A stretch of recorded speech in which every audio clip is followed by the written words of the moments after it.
जय श्री कृष्णा दोस्तों, स्वागत है हमारे चैनल क्विक नॉलेज में। आज के इस वीडियो में हम बात करेंगे संकष्टी चतुर्थी व्रत कथा की। तो बोलिए श्री गणेशाय नमः। एक समय की बात है कि विष्णु भगवान का विवाह लक्ष्मी जी के साथ निश्चित हो गया। विवाह की तैयारी होने लगी। सभी देवताओं को निमंत्रण भेजे गए, परंतु गणेश जी को निमंत्रण नहीं दिया। कारण जो भी रहा हो, अब भगवान विष्णु की बारात जाने का समय आ गया। सभी देवता अपनी पत्नियों के साथ विवाह समारोह में आए। उन सब ने देखा कि गणेश जी कहीं दिखाई नहीं दे रहे हैं। तब वे आपस में चर्चा करने लगे कि क्या गणेश जी को नहीं न्योता है या स्वयं गणेश जी ही नहीं आए हैं। सभी को इस बात पर आश्चर्य होने लगा। तभी सबने विचार किया कि विष्णु भगवान से ही इसका कारण पूछा जाए। विष्णु भगवान से पूछने पर उन्होंने कहा कि हमने गणेश जी के पिता भोलेनाथ महादेव को न्योता भेजा है। यदि गणेश जी अपने पिता के साथ आना चाहते तो आ जाते। अलग से न्योता देने की कोई आवश्यकता भी नहीं थी। दूसरी बात यह है कि उनको 1.25 मन मूंग, 1.25 मन चावल, 1.25 मन घी और 1.25 मन लड्डू का भोजन दिन भर में चाहिए। यदि गणेश जी नहीं आएंगे तो कोई बात नहीं। दूसरे के घर जाकर इतना सारा खाना पीना अच्छा भी नहीं लगता। इतनी बार तक कर ही रहे थे कि किसी एक ने सुझाव दिया, यदि गणेश जी आ भी जाएं तो उनको द्वारपाल बनाकर बैठा देंगे कि आप घर की याद रखना। आप तो चूहे पर बैठकर धीरे धीरे चलोगे तो बारात से बहुत पीछे रह जाओगे। यह सुझाव भी सबको पसंद आ गया, तो विष्णु भगवान ने भी अपनी सहमति दे दी। होना क्या था कि इतने में गणेश जी वहां आ पहुंचे और उन्हें समझा बुझाकर घर की रखवाली करने बैठा दिया। बारात चल दी।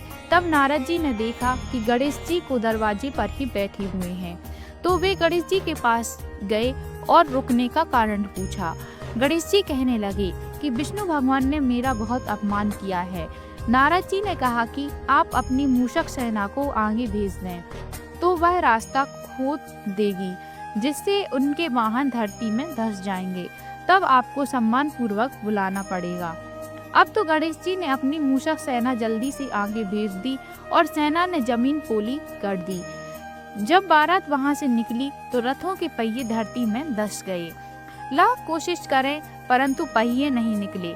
सभी ने अपने अपने उपाय किए, परंतु पहिए तो नहीं निकले, बल्कि जगह जगह से टूट गए। किसी की समझ में नहीं आ रहा था कि अब क्या किया जाए। तब तो नारद जी ने कहा, आप लोगों ने गणेश जी का अपमान करके अच्छा नहीं किया। यदि उन्हें मनाकर लाया जाए तो आपका कार्य सिद्ध हो सकता है और यह संकट टल सकता है। शंकर भगवान ने अपने दूत नंदी को भेजा और वे गणेश जी को लेकर आए। गणेश जी का आदर सम्मान के साथ पूजन किया। तब कहीं रथ के पहिए निकले। अब रथ के पहिए निकल तो गए, परंतु वे टूट फूट गए, तो उन्हें सुधारे कौन। पास के खेत में खाती काम कर रहा था। उसे बुलाया गया। खाती अपना कार्य करने के पहले श्री गणेशाय नमः कहकर गणेश जी की वंदना मन ही मन करने लगा। देखते ही देखते खाती ने सभी पहियों को ठीक कर दिया। तब खाती कहने लगा कि हे देवताओं, आपने सर्वप्रथम गणेश जी को नहीं मनाया होगा और ना ही उनकी पूजन की होगी, इसलिए तो आपके साथ यह संकट आया है। अब हम तो मूर्ख अज्ञानी हैं, फिर भी पहले गणेश जी को पूजते हैं, उनका ध्यान करते हैं। आप लोग तो देवतागण हैं, फिर भी आप गणेश जी को कैसे भूल गए। अब आप लोग भगवान श्री गणेश जी की जय बोलकर जाएं, तो आपके सब काम बन जाएंगे और कोई संकट भी नहीं आएगा। ऐसा कहते हुए बारात वहां से चल दी और विष्णु भगवान का लक्ष्मी जी के साथ विवाह संपन्न करा के सभी सकुशल घर लौट आए। हे गणेश जी महाराज, आपने विष्णु को जैसो कारज सरियो, ऐसो कारज सबको सिद्ध करियो। बोलो गजानन भगवान की जय। आशा करते हैं दोस्तों आपको हमारी जानकारी पसंद आई होगी। धन्यवाद।